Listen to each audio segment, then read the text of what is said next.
On se sent incomprise parfois. J'ai rencontré beaucoup de bienveillance. On m'a toujours beaucoup soutenue. Être belle et être différente, c'est possible. Je m'appelle Marie, j'ai 24 ans, je suis étudiante en mode et je suis grande brûlée. J'ai été brûlée lorsque j'avais 1 an, donc ça fait 23 ans. Ça s'est passé dans la nuit. J'étais dans une chambre avec ma sœur, dans un lit, et malheureusement, je suis tombée sur un chauffage qui était défectueux depuis pas mal de temps. J'ai été retrouvée par ma mère, brûlée au 3e degré.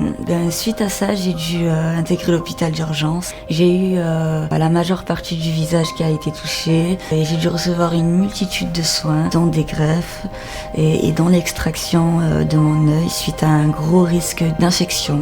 Mon hospitalisation a duré 2 ans, une très longue période. Les soins qui étaient parfois, très souvent, bien douloureux, ça faisait partie de ma vie en fait. Le fait que ça m'est arrivé aussi jeune, ça m'a aidé à grandir de manière normale, on va dire.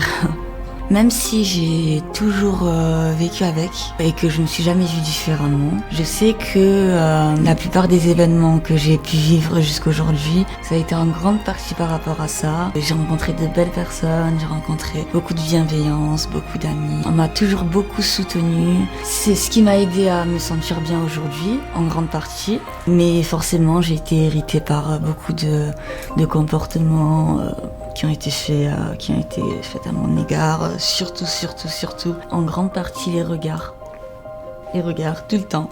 Je l'ai jamais très mal vécu parce que c'était pas vraiment de la malveillance. Je l'ai toujours pris comme une manière d'apprendre aux gens que la différence existe et qu'on peut très bien vivre en étant différente. Je me suis souvent posé la question pourquoi moi ?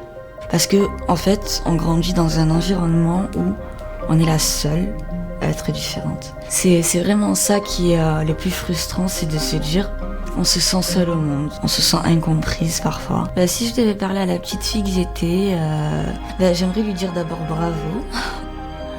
Bravo d'être arrivée jusque-là, malgré tout ce qui s'est passé dans ta vie. Et montre à tout le monde qu'ils ont tort en fait, tout simplement. Être une femme, être belle et être différente, c'est possible. Et qu'il faut toujours exploiter le potentiel qu'on a. On n'a pas le droit de se laisser, de s'abandonner. Ma plus grande confidente, c'est ma mère.